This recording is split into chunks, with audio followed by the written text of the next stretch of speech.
Maulan na panahon. Nag-uulan dito sa Batangas, guys. So, malamig.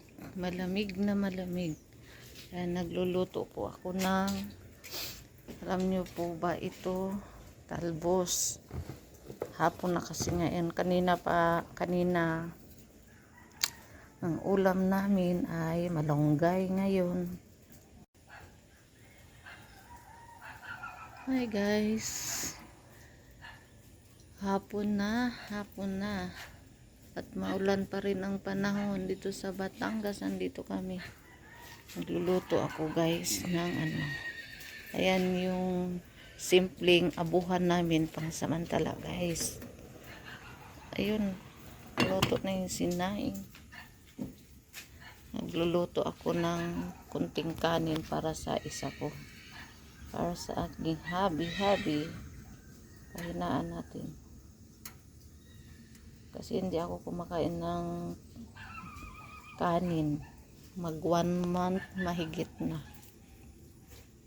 Ulam lang, gulay, ganon. At saka prutas, yun. Tapos ngayon nag-ano ako. Ayan, may talbos ako. Binigay lang sa akin to. Binigay sa amin. Sa kapitbahay. Galing sa tanim nila.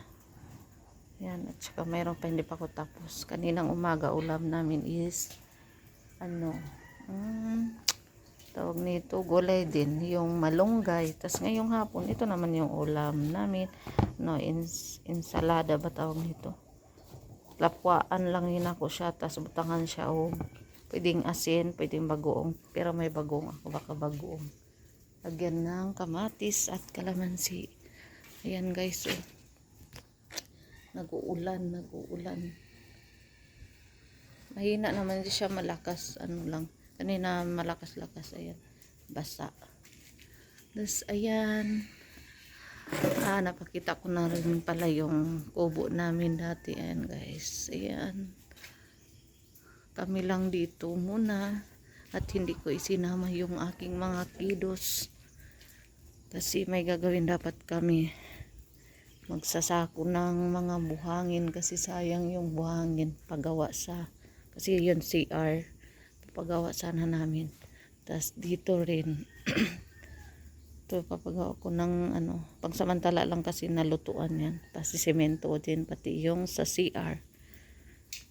So ang dami kasing natirang buhangin ginamit dito sa pader, sa buhos, sa pagsemento. Ayan, binakura namin. Hindi namin nasako kasi umuulan. Ayan yung mga tanim. Guys, ipakita ko nga pala. Magpaulan. Nakasombrero naman ako. Ito guys, to? Pipino siya. Ito pipino.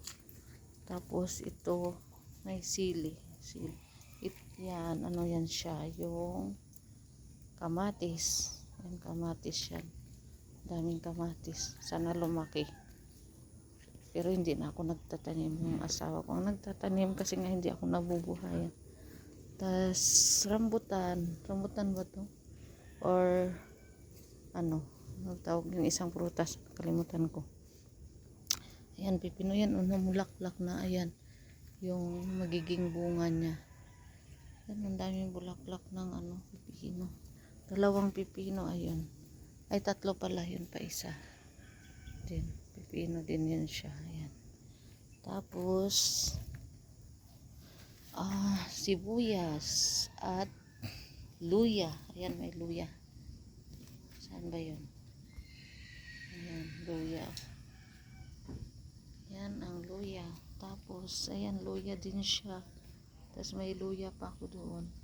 Tapos may ako guys, halaman na gabi-gabi. Di ko alam ang tawag niyan. Pero mahal pala yan. Ayan, mahal pala yan pag bilhin mo. Tapos, kasi bigay lang yan ng pinsan ng aking asawa sa Laguna. Ayan. Tapos ito, kalamansi. Ayan, ikot-ikotin natin. Meron pa kaming luya. Ayan pa, may luya. Tapos, ito, bawang. Ay, bawang ba yan? Ayan, bawang yung tinanim dyan. Tapos yan, pipino ulit. Ayan, yung ano niya, bunga. First time ko makita ng pipino na ano, na tinatanim. Yung nakikita ko, yung mga binibili na. Yan yung pipino. Ayan, laki-laki na. Tapos, ito naman siya. Ito. Ano to? Patatas. Tinanim nung anak ko. Hindi ko alam kung naaba na siya ay unod or wala. Basta itong ano na to. Ayan. Patatas na siya. Tapos kalamansi. Alam, natakpan yung kalamansi. Natakpan. Na siya kalamansi. Daming ano, rambutan, oh. Yung mga kinain namin tumubo. Tapos, daming alugbati. Ayan, alugbati. Ito, malalaking bayabas to. Ito yung pinakita ko na yun dati. Ang rambutan. Tapos, mayroon pa siyang ano, talbos. Ay, kangkong. Yan, may kangkong. Tapos, papaya. Tapos, ito, talong. May talong. At ito, ano ba tawag nito? Yung nalagyan sa ano, sigang sa miso. Inahalo yan na gulay. Ano ba tawag niya na gulay? Yan siya. Ayan. Ayan. Hanggang doon. Halo-halo. Talong at saka yung gulay na yung parang pichay. Naalala ko sila ni Art Venture tsaka ano, si Sis Katiray. Pichay ang pinag-usapan. Tsaka ito yan na may bunga na yung maliit, yung sitaw to siya, sitaw. Yan, sitaw din siya. Mga papaya, nasira kasi yung dahon ng papaya. Tapos yan, talong din siya, ang talong. Tapos bayabas, native na bayabas siya, no? Hindi pa siya namutas. Yun, tanglad.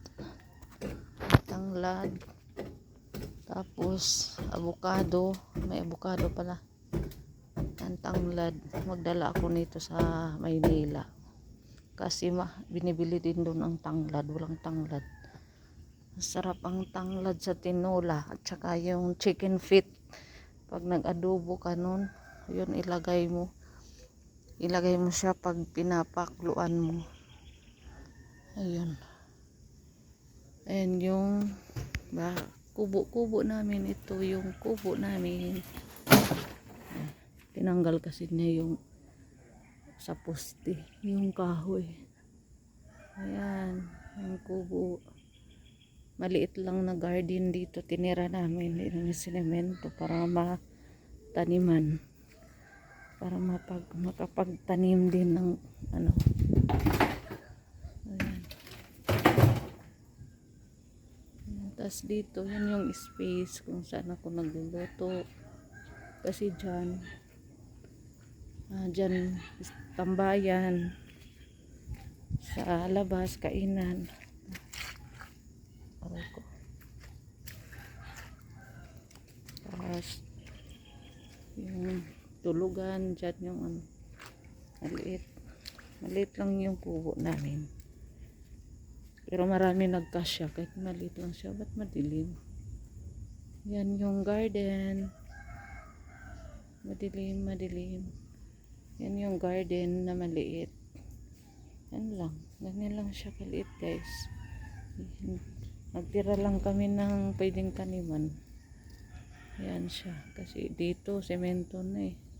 Sa gilid pala doon may bulak halaman doon, tinanim kasi doon sa may pader, hindi siya na semento. Tapos yan, tapos tambayan namin dito sa gabi. Tapos doon Yan yung ano, kusina namin. Pansamantala kasi hindi pa siya. Yan na semento na din. Kasi hindi pa namin napasemento. Malaki din ang gastos pag nagpabakod pala. Hindi rin madali. Tapos yan. Yan lang yung paikot. Ito nga. Ito isemento pa. Isemento din namin to pag naayos na yung sa CR na ano. Pansamantala lang naman kasi itong ano. Kasi si Austin dito tumatakbo-takbo. Kaya kailangan din ipasemento. Ako. Ayan. Kaya dapat nakasemento talaga. Tanggalin ko yung lupa ng chinelas ko. Kailangan masemento. Yan o, maganda takbo-takbuhan dito si Austin kasi nakasemento na siya. Si Austin boy ang aking makulit na baby boy. Nandas.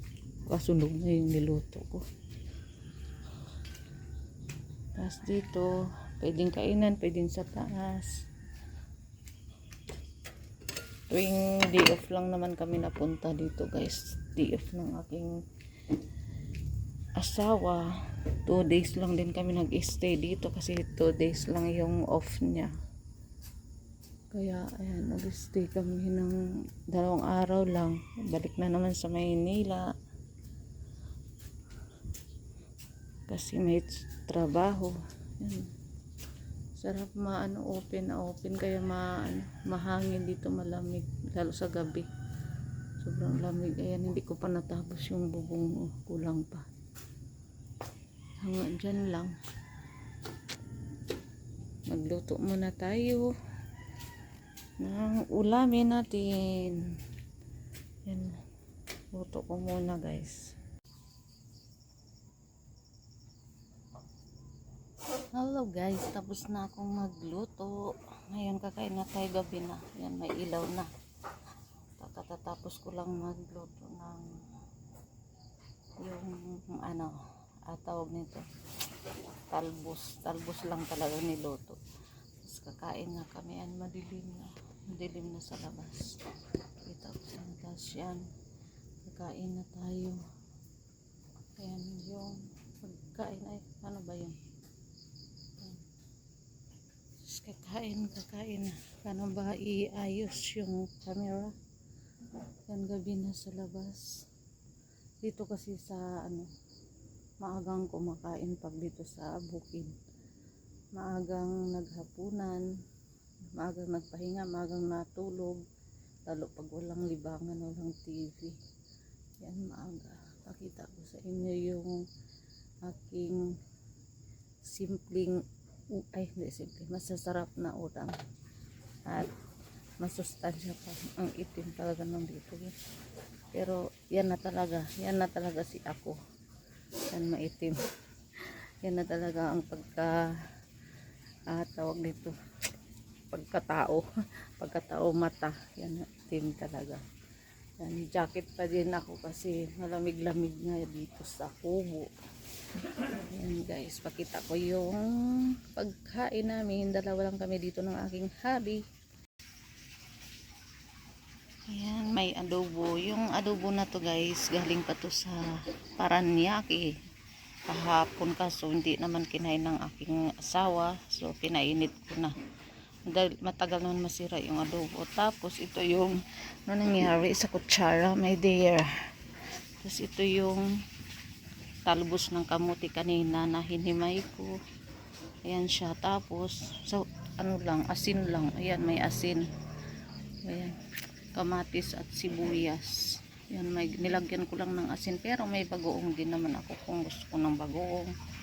Tapos yung kanin, pero yung kakain yan, asawa ko lang ang kakain ng kanin. Ayan yung sa kanya. Yan yung kanin niya. Tapos kung gusto pa niya magdagdag, ayan. Ako naman, ito lang yung kakain ko. Isang egg, tapos talbos, tapos ito adobo. Mga ilang peraso. May bagoong din naman ako. Ayan yung bagoong kaso parang ayoko nang maglagay ng bagong asin lang. Ayan yung bagoong dala ko galing sa Maynila. Nandyan pa siya yung mga dinala namin mga dilata. Try ko kung magtinapay. Ayan, dito na kami kumain sa taas guys kasi madilim na sa ano, tsaka wala pa akong ilaw dun sa may dirty kitchen ko, sa may kusina. Wala pa siyang ilaw kasi ayusin pa yung bubong, di pa siya nalagyan lahat, so maalog-alog lang. So kaya may ilaw naman dito sa labas. Ayan, ayan yung labas, ayan yung ilaw, solar naman yan. Ayan, ala, umaambo na naman. Ayan, solar yan na ilaw. Tapos ayan, yan lang yung maliwanag. Tapos doon madilim na yung pinaglutuan ko. Ayun, ayan, kaya dito na kami sa taas kasi madilim na yung pinaglutuan ko doon. Wala pang, lalagyan pa namin ng ilaw yan kaso di muna nilagyan kasi wala pa siyang bubong yung iba dyan. Kaya ayan, ngayon dito na lang kami sa taas kumain sa kubo. Ayan ang aming kusina, pero hindi talaga ito ang lamisa guys. Ang ano lamisa, yun yung nasa labas, yun yung katerno ng ano, yung kawayan pa din ang tawag noon, yung ganito na ba yun, lamisa niya, kawayan. Tapos yan, yun lang. Mingaw kay walay mga bata. Kung may mga bata sus banha kay dire, ug naa dire ang akong mga anak, banha kay dire. Tas yun, appliances ko dyan na lang nakalagay kasi wala akong malagyan dyan sa kusina. Bis ka naan, kakain na tayo. Naligo siya kasi naulanan siya. Ayan, naligo para makakain na kami. Ang dami kong mga kalat-kalat pa dyan. Yan, kusinang maliit. Ang kusinang maliit. Ayan, nag-uulan pa rin. Hindi pa siya tapos. Hindi matapos-tapos pag ganito yung panahon. Yung hindi siya malakas ang bagsak ng ulan. Hindi siya... Uy! Anong nangyari? Ba't napindot mo yung sasakyan? Ay. Yan, ayan. Tsaka anong oras pala ngayon dito? Alas 6, 5:50 pa pala. Wala pang alas 6, madilim na. Tapos dito pag sa probinsya, kasi naalala ko sa amin kasi noon wala kaming TV, so radyo lang. 5 pa lang yun, nagluluto na kami. 6 kakain na kami. Minsan nga 6 tapos nang kumain. Tapos matulog ng maaga. Pag may radyo, ayun, nakikinig muna kami ng drama. Ganun sa probinsya. Kaso lang, ngayon kahit probinsya may mga TV na, may kuryente na. Sa amin dati walang kuryente. Kaya, ayan, maaga kami natulog. Lalo pag ang radyo namin, sa mga nakarelate dyan na sa probinsya na ang pinapakinggan lang yung radyo, tapos pag wala pang battery, nagsiksikan yung ulo dun sa, ay walang battery, mahina ang battery, nagsiksikan yung mga ulo sa ano, sa radyo para lang marinig, kasi yun lang yung libangan nila namin. Ayan, talaga ako talaga relate dyan. Tapos ibibilad pa namin yung battery. Tapos yan nga, maaga kaming kumain, tapos maaga din nagigising, maagang natutulog, maagang nagigising. Tsaka kumpleto ang tulog, di katulad dito sa Maynila na matulog 7 hours, 6, 5, pinakamahaba na ang 7 hours na tulog. Ganon dito sa syudad. Tsaka pag may kuryente na din, ganon na rin sa amin ngayon. Ng mga bata hindi na rin natutulog kasi may cellphone na, nagsi-cellphone na, nagpapasignal, nagsi-cellphone, tagal na matulog, at may TV na rin at may kuryente. Kaya yan, let's eat na guys. Ang dami ko na sinasabi, kain na tayo. Sarap ng ulam, talbos talaga gusto ko dyan. Babu guys.